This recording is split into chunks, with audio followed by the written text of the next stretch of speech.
बस यही है कि पुलिस परेशान नहीं कर रही। हाँ। हाँ, वो रास्ता में जो बैरिकेड लगा के रखता है, अब वो भी हट गया, अब कोई दिक्कत नहीं कर रहा, बैरिकेड वाला भी कोई दिक्कत नहीं कर रहा। कैसे क्या पहले क्या करता था? पहले पुलिस वाले जब पैसे लेते थे परेशान करते थे, कार्ड देते थे, वो कार्ड भी अब बंद हो गया। कार्ड भी बंद हो गया। हाँ, वो कार्ड भी बंद हो चुका अब। क्या है, बस अब तो सहूलियत है, थोड़ा सुकून मिल गया अब पुलिस पुलिस की। जो वसूली करता था वो बंद हो गया। हाँ, वो बंद हो चुका अब कोई वसूली नहीं है। রাস্তায় লরি থেকে তোলাবাজি, আর সেই তোলাবাজি করত রাস্তায় দাঁড়িয়ে থাকা যে সমস্ত পুলিশ কর্মীরা তারা রয়েছেন। কি বলছেন বিজেপি সরকার আসার পর, কি বলছেন লরির চালকেরা, শুনে রাখুন। পুলিশ কোনো টাকা নেয় না, ড্রাইভাররা খুশিতে আছে।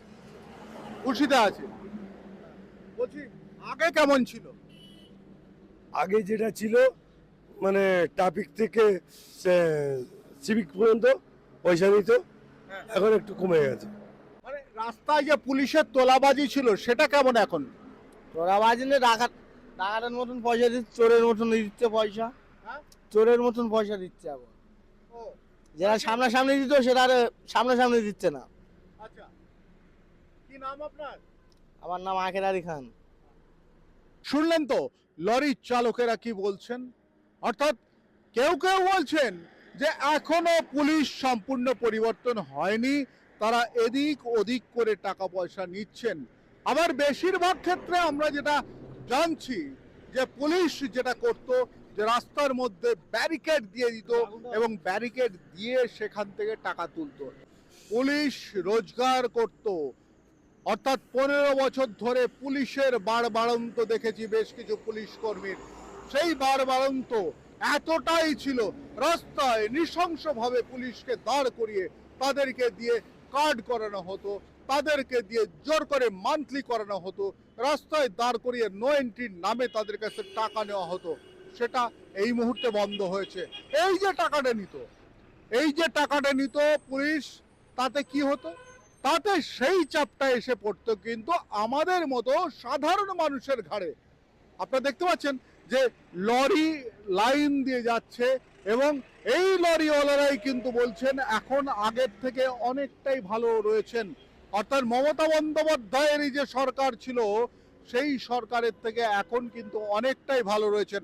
ওই যে বলছিলাম না, একটা লরি যখন করে মালপত্র নিয়ে আসে, ধরে নিন 10,000 টাকা তার ভাড়া, সেই জায়গাটায় যখন তাকে অতিরিক্ত 2,000 টাকা পরিমাণে তাকে পুলিশকে তোলাবাজির টাকা দিতে হয়, সেই সময় আমাদের ঘাড়েই কিন্তু সেই ভাড়াটা পড়ে যায় 12,000 টাকা।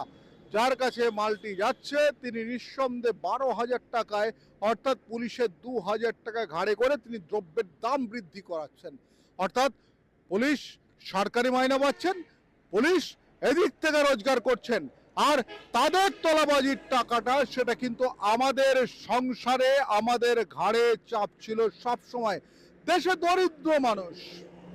দরিদ্র মানুষ তারা কিন্তু পুলিশকে টাকা দিতে বাধ্য হয়।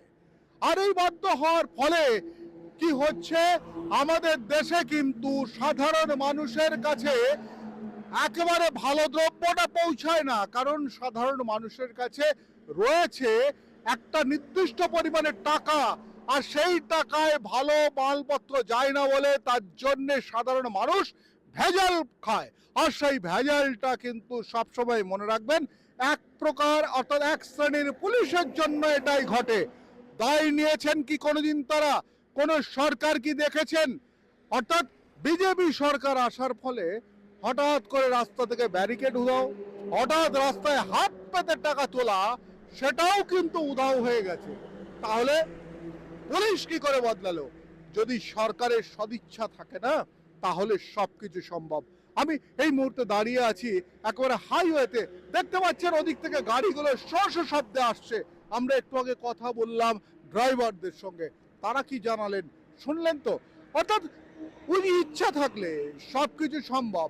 অর্থাৎ দুর্নীতিগ্রস্ত একটা সরকার গত 15 বছরে সাধারণ মানুষের ঘাড়ের ওপর চাপিয়ে গেছে নানা দ্রব্যের দাম এবং খাইয়ে গেছে কিন্তু একেবারে আপনাদেরকে বলছি গত 15 বছরে সাধারণ মানুষকে ভেজাল খাবার খাইয়েছে, তার একটাই কারণ মানুষের হাতে টাকা অনুযায়ী, অর্থাৎ সাধারণ মানুষের টাকা অনুযায়ী তাদের হাতে সেই জিনিসটা তুলে দিতে গেলে সব সময়, অর্থাৎ তাদের হাতে যে বাজেট রয়েছে সেই বাজেট অনুযায়ী টাকা তুলে দিতে গেলে ভেজাল তৈরি হয়েছে সারা পশ্চিম বাংলায়। আর সেই ভেজালটার মূল দায়ী ছিল তৃণমূল কংগ্রেস। আমাকে হয়তো অনেকে বলবেন যে আমি তৃণমূল কংগ্রেসের বিরুদ্ধে বলছি। সত্যি ভাবুন, ভেবে দেখুন, এটা কিন্তু আমি যেটা বলছি সেটা সত্যি সত্যি সত্যি। আমাদের এই খবর দেখার জন্য আপনারা কিন্তু ফলো করুন, সাবস্ক্রাইব করুন, সঙ্গে থাকুন। আমি শঙ্কর রয়েছি আপনাদের সঙ্গে, ইন্ডি নিউজ 24 দেখতে থাকুন।